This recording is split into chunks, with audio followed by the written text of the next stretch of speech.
안녕하세요. 거래 징수와 세금 계산서가 주제인데요.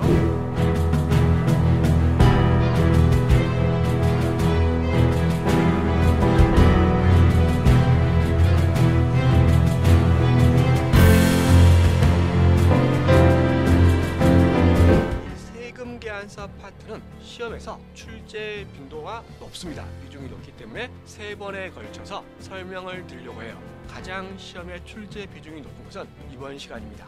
거래 징수가 나와 있죠. 읽어보기 전에 기본 내용.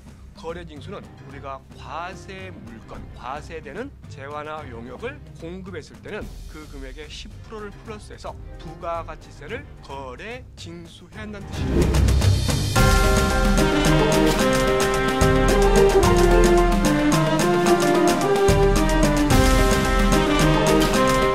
그리고 거래 징수에 있으면 그에 대한 세금 영수증으로서 세금 계산서를 교부해야 한다는 거죠. 그래서 주제가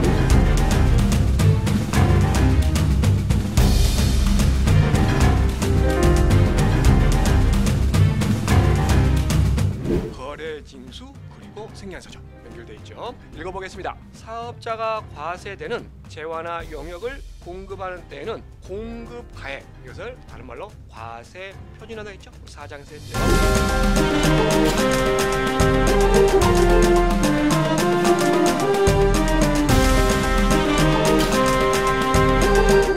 일반 과세를 전제로 하기 때문에 사업자가 과세되는 재화 용역을 공급하는 때에는 공급가액의 10% 세율을 적용하여 계산한 부가가치세를 그 공급받는 자로부터 징수하여야 하는데 이를 거래 징수로 한다. 그리고 거래 징수에 있으면 반대급부로 생계산서를 공급자가 공급받는 자에게 발행해야겠죠. 다만 그 거래 금액에 부가세 포함 여부가 불분명할 경우 거래 금액의 110분의 100에 해당하는 금액을 과표한다.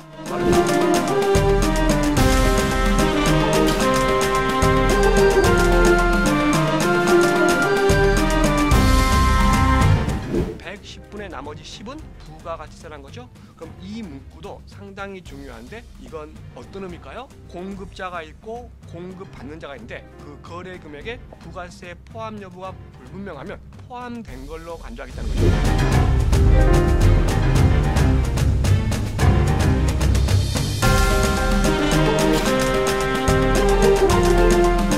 공급받는 자를 보호하는 취지죠.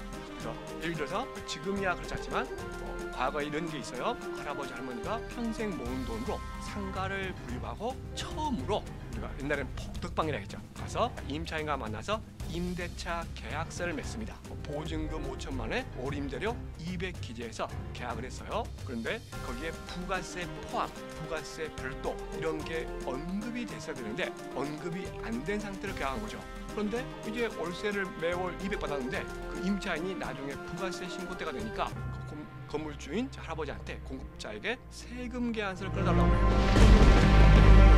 끌어달라고 줘야겠죠.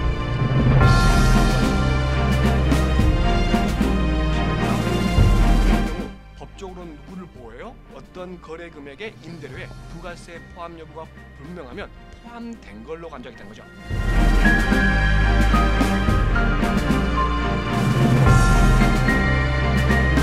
결론적으로 공급받는 자한테 유리하다.